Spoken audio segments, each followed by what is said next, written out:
السلام علیکم ورحمۃ اللہ وبرکاتہ۔ آج 22 فروری کو سعودی حکومت اپنا تاسیسی دن منا رہی ہے۔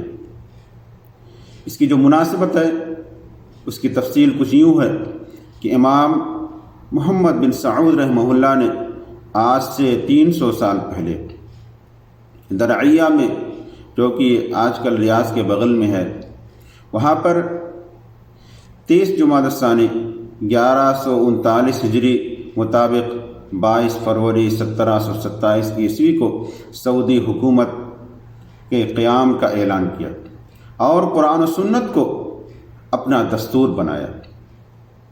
یہ پہلی حکومت 1727 سے 1818 تک چلتی رہی۔ اس کے بعد یہ حکومت ختم ہو گئی۔ پھر 7 سال کے بعد امام ترکی بن عبداللہ نے 1824 میں دوبارہ سعودی حکومت کو قائم کیا۔ اس کے بعد 1891 میں یہ حکومت ختم ہو گئی۔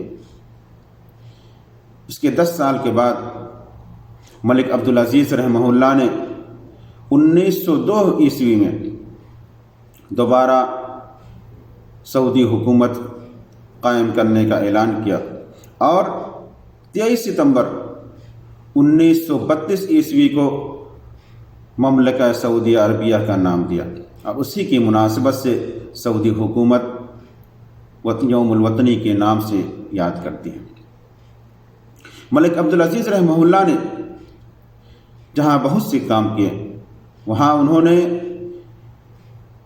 اس ملک میں پھیلے ہوئے وہ جگہ جہاں پہ وحی کا نزول ہوا، جہاں پہ اللہ کے رسول صلی اللہ علیہ وسلم نے اپنی پوری زندگی گزاری، جہاں پہ صحابہ کرام رہے، وہ جگہ شرک و بدعات سے بھری ہوئی تھی۔ ملک عبدالعزیز رحمہ اللہ نے شرک و بدعات کو ختم کیا اور جو قبریں جو پختہ بنی ہوئی تھیں، ان پختہ قبروں کو زمین کے برابر کر دیا۔ اور اس کے علاوہ ملک عبدالعزیز رحمہ اللہ نے جو سب سے اچھا کام کیا، وہ اس امت کو متحد کرنے کا سب سے بڑا کام جو کیا، وہ یہ کہ خانہ کعبہ میں جو 4 مصلے تھے، ہر امام کے 4 مصلے، ہر امام کے ماننے والے اسی میں جاتے تھے، نماز ادا کرتے تھے۔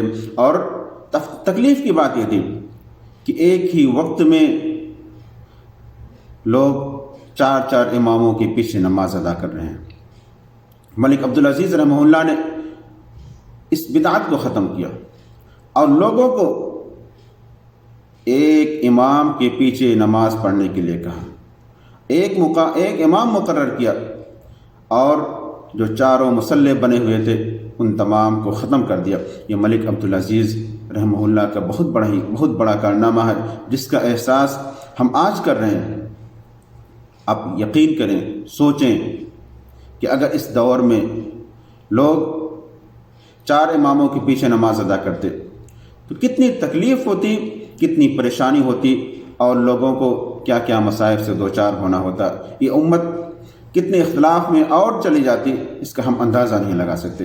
یہ ملک عبدالعزیز رحمہ اللہ کا بہت بڑا احسان ہے کہ انہوں نے لوگوں کو جو 4 اماموں کے پیچھے نماز ادا کر رہے تھے، خانہ کعبہ میں 4 اماموں کے پیچھے نماز ادا کر رہے تھے، ملک عبدالعزیز رحمہ اللہ نے ان کو ایک امام کے پیچھے لا کر کھڑا کر دیا۔ آج سعودی حکومت اپنا تاسیسی دن منا رہی ہے۔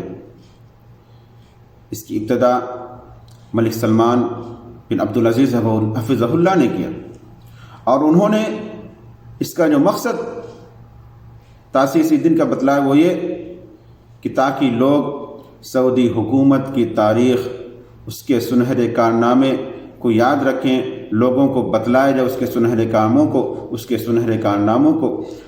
اور اسی کے لیے ملک سلمان بن عبدالعزیز رحمہ اللہ نے اس دن کو یعنی 22 فروری کو یوم التأسیس کے نام سے منانے کا قرار جاری کیا، فرمان جاری کیا، اور آج سعودی حکومت اپنا یوم التأسیس منا رہی ہے۔